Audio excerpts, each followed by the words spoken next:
Şimdi tabii beynin tam böyle etkin çalışabilmesi için onun ihtiyacı olan besinlerin alınması gerekiyor. Bunun da tabii beslenme düzeninin sağlanması bir ve beslenilen ürünlerin sağlıklı olması gerekiyor. Ne demiştik?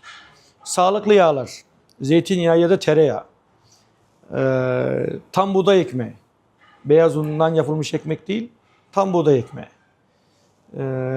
Et olarak da küçükbaş hayvan eti veya böyle köy şartlarında yetişmiş ya da organik olan tavuk, hindi gibi beyaz etler veya balık eti.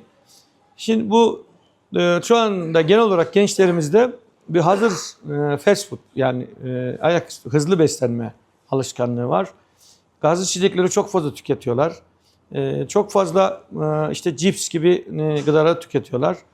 Bunların içinde monosodyum glutamat dediğimiz halk arasında Çin tuzu denen farklı gıda katkı maddeleri var.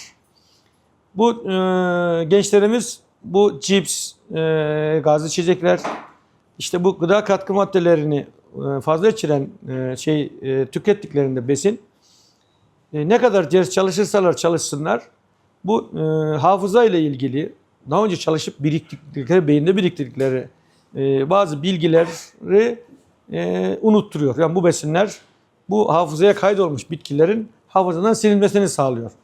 Onun için diyoruz ki gaz içeceklerden uzak durmaları gerekiyor.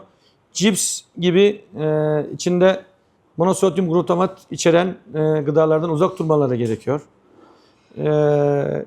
Ve et olarak söylemiştim. Küçükbaş hayvan eti, tam buğday unundan yapılmış ekmek ve bol sebze meyveyle beslemeleri gerekiyor.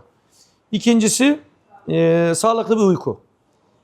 Eğer gençlerimiz işte üniversite sınavına başlamadan önce gençlerimizin 6-8 saat uyuması gerekiyor günlük.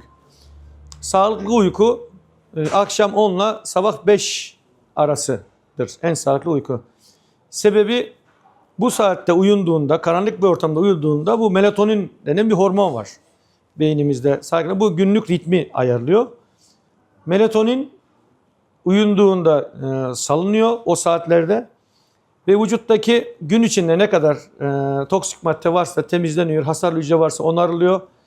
Yani o uykuda aslında bir gün öncedeki bütün vücut dinlendirilerek buradaki dokuların tamiri, hasar görmüş dokuların tamiri ve hasar hücrelerinin öldürülmesi gibi birçok fonksiyon bu melatonin hormonu sayesinde oluyor. Eğer bu saatte uyumazsa gençlerimiz o zaman o melatonin hormonu salgılanmadığında bu her gün aynı şeyi yaşarsa o zaman bu vücuttaki bu temizlenme yapılamıyor. O zaman bazı şeyler birikiyor. Bu da hafızayı direkt etkiliyor. Onun için sağlıklı bir uyku. Uykunun da gece 10, sabah 5-6 gibi bu arada olan sağlıklı uykudan olması gerekiyor. Bir de bu iki şartlar sağladıktan sonra da gençlerimizin konsantre olması gerekiyor. Yani bir hedefe yönelmeleri gerekiyor. Bir hedef koymaları gerekiyor kendilerini. Bir de bu sınava giriş amaçlarını bilmeleri gerekiyor. Yani sınava ne için giriyor? Yani doktor mu olmak istiyor? Avukat mı olmak istiyor? Hukukçu mu olmak istiyor? Mühendis mi olmak istiyor? O zaman ona uygun bir hedeflenme gerekiyor. O alana konsantre olması gerekiyor. Eğer ders çalışırken konsantrasyonunu bozan başka bir sebep varsa, stres ya da başka bir şey, o zaman ders çalışsa bile hafızada yeterince yer almıyor öğrendikleri. Onun için sakin, stressiz bir yaşam, sağlıklı beslenme, sağlıklı bir uyku ve tekrar ders çalışmak için belli bir zaman ayıracaklar ve o zaman içinde bu dersleri tekrar edecekler. Eğer bu şartları sağlarsalar, eğer normal bir beyne de sahipseler, o ne istiyorlarsa onu başarabilirler.